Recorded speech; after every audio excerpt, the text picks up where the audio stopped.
Good morning बच्चों, कैसे हो आप सब। आज के क्लास में आपका स्वागत है। आज हम पढ़ेंगे क्लास 8 की सिविक्स की बुक, जिसके चैप्टर 3 में संसदीय शासन व्यवस्था, विकास एवं परिचय। प्राचीन समय से ही ग्राम पंचायतें हमारे समाज का अभिन्न अंग थी और इसका गठन चुनाव के द्वारा ही होता था। उसे न्याय और व्यवस्था दोनों ही क्षेत्रों पर अधिकार प्राप्त था। यही पंचायतें गांव में भूमि का बंटवारा भी करती थी और उससे कर भी वसूलती थी। पंचायत के सदस्यों को राज दरबार के द्वारा कर का एक हिस्सा भी आय के रूप में प्राप्त होता था, लेकिन यदि वो सदस्य कभी गलत आचरण करते पाए जाते थे या राजकीय धन में कोई हिसाब किताब में अनियमितता कर देते थे तो उन्हें उस पद से हटाया भी जा सकता था। मध्य युग में आकर सभा और समिति जैसी संस्थाएं विलुप्त हो गई। ऊपर के स्तर पर लोकतांत्रिक संस्थाओं का विकास रुक गया, लेकिन पंचायती संस्थाएं बराबर चलती रहीं और ये संस्थाएं जनपद परिषद, नगर परिषद तथा ग्राम संघ जैसे अलग अलग नामों से पुकारी जाती रहीं। और यही पंचायतें उस समय में हमारे गांवों की संसद थी।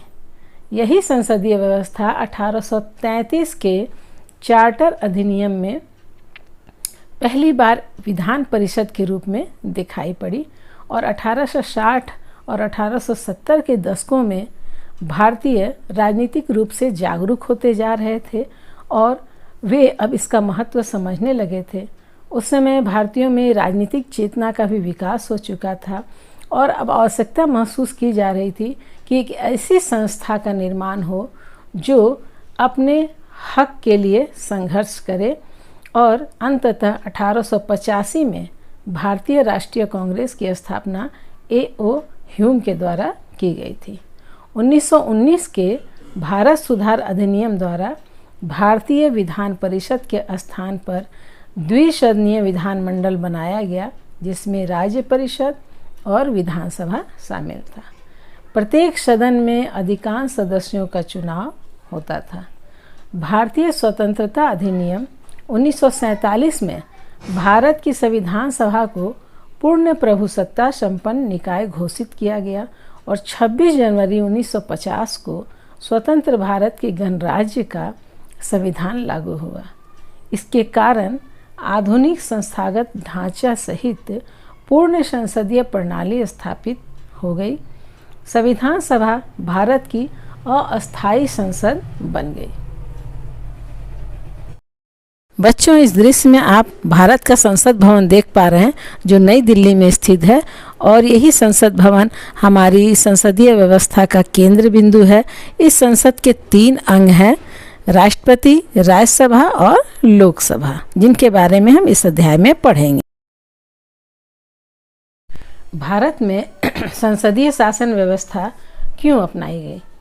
संविधान निर्माण के समय संविधान सभा द्वारा इस बात पर काफ़ी चर्चा की गई कि भारत में संसदीय प्रणाली रहे या अध्यक्षीय प्रणाली, लेकिन भारतीय राजनीति के ऐतिहासिक पृष्ठभूमि को देखते हुए संसदीय प्रणाली को ही स्वीकार किया गया और भारत के स्वतंत्रता संग्राम में पूरे देश की जनता ने लंबा संघर्ष किया था और इस संघर्ष में समाज के बहुत सारे तबकों की हिस्सेदारी थी तथा विभिन्न पृष्ठभूमि के लोगों ने इसमें भाग लिया। वे स्वतंत्रता, समानता तथा निर्णय प्रक्रिया में हिस्सेदारी के विचारों से प्रेरित थे।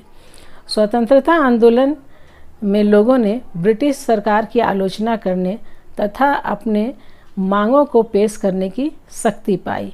जैसे भारतीय राष्ट्रीय कांग्रेस ने 1885 में ही मांग कर दी थी कि विधायिका में सदस्यों को निर्वाचित करना होगा और उन्हें बजट पर चर्चा करने या प्रश्न पूछने का अधिकार भी मिलना चाहिए। औपनिवेशिक शासन के अनुभव और स्वतंत्रता संग्राम के आधार पर राष्ट्रवादियों को ये विश्वास हो गया था कि स्वतंत्र भारत में सभी लोगों को अपने जीवन को प्रभावित करने वाले फैसलों में हिस्सा लेने की क्षमता होनी चाहिए और लगभग 200 वर्षों तक ब्रिटिश प्रभाव में रहने के कारण भारतीय समाज ब्रिटेन में प्रचलित संसदीय व्यवस्था से भली भांति परिचित हो चुका था और स्वतंत्रता का मतलब यह नहीं था कि सरकार जो चाहे कर सके। स्वतंत्रता के सपनों और आकांक्षाओं ने स्वतंत्र भारत के संविधान में यह ठोस रूप ग्रहण किया और इस संविधान ने संसदीय व्यवस्था एवं सार्वभौमिक वयस्क मताधिकार के सिद्धांत को अपनाया ताकि इस देश में आम जनता की भागीदारी बनी रहे। संसद। हम भारतीयों को इस बात का गर्व है कि हम एक लोकतांत्रिक व्यवस्था का हिस्सा हैं। लोकतांत्रिक सरकार में निर्णय की प्रक्रिया में नागरिकों की सहभागिता और सहमति होती है। ऐसा आप पिछले पाठ में भी पढ़ते और सुनते आए हैं। इस बात की सबसे अच्छी अभिव्यक्ति संसद के रूप में मिलती है। संसद भारतीय लोकतंत्र का सबसे महत्वपूर्ण प्रतीक और संविधान का केंद्रीय तत्व है। नागरिकों के द्वारा सरकार को मंजूरी देने का एक तरीका चुनाव है। लोग संसद के लिए अपने प्रतिनिधियों का चुनाव करते हैं और आपने पिछली कक्षा में भी पढ़ा कि इन्हीं निर्वाचित प्रतिनिधियों से एक समूह सरकार बनाती है और जनता द्वारा चुने गए सभी प्रतिनिधियों के इस समूह को ही संसद कहा जाता है। यह संसद सरकार को नियंत्रित भी करती है और उसका मार्गदर्शन भी करती है। इस प्रकार अपने निर्वाचित प्रतिनिधियों के माध्यम से ही लोग सरकार बनाते हैं और उस पर नियंत्रण रखते हैं। संसद में सारे देश के लोगों का प्रतिनिधित्व हो, इसलिए पूरे देश को विभिन्न निर्वाचन क्षेत्रों में बांटा गया है और प्रत्येक निर्वाचन क्षेत्र से एक प्रतिनिधि चुनकर संसद में आते हैं। विभिन्न राजनीतिक दलों के प्रत्याशी यहाँ चुनाव लड़ते हैं। आप यहाँ झारखंड में लोकसभा के क्षेत्रों को देख सकते हैं। झारखंड में लोकसभा के 14 क्षेत्र हैं और मानचित्र में देखकर आप अपने क्षेत्र की पहचान कीजिए। तो यहाँ झारखंड का मानचित्र है और उसके लोकसभा क्षेत्र हैं। आप देख पा रहे हैं कि हम लोग धनबाद के संसदीय क्षेत्र के निवासी हैं और 7वें नंबर पे धनबाद को रखा गया है। राष्ट्रपति। भारतीय गणराज्य में सर्वोच्च संवैधानिक पद राष्ट्रपति का है और इस पद की योग्यता धारण करने वाला कोई भी व्यक्ति नागरिक राष्ट्रपति निर्वाचित हो सकता है।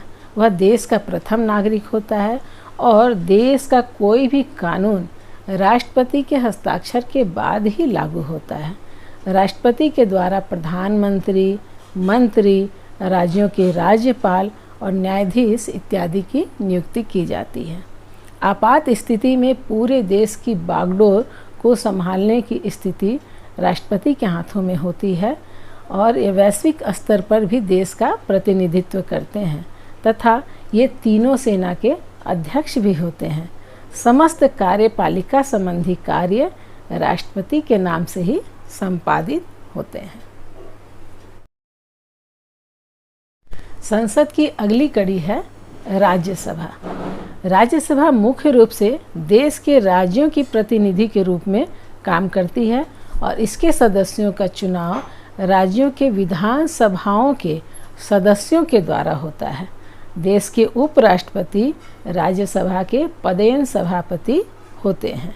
राज्यसभा भी कोई कानून बनाने का प्रस्ताव पेश कर सकती है और कोई भी विधेयक बिना राज्यसभा की मंजूरी के पारित नहीं हो सकता है।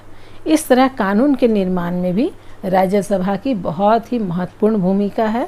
यह लोकसभा द्वारा पारित किए हुए विधेयक को आवश्यकता पड़ने पर उसकी समीक्षा और संशोधन कर सकता है और संविधान के अनुसार राज्यसभा में अधिकतम 250 सदस्य हो सकते हैं।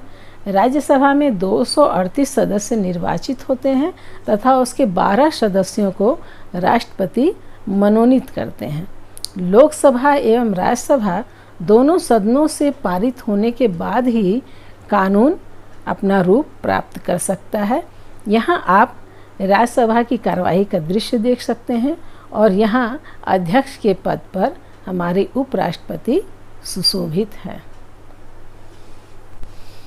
बच्चों, आज के क्लास में इतना ही। अगली क्लास में हम लोकसभा और उसके अन्य कार्यों के बारे में जानेंगे। तब तक के लिए अपने घर पर सुरक्षित रहकर पढ़ाई करें। धन्यवाद।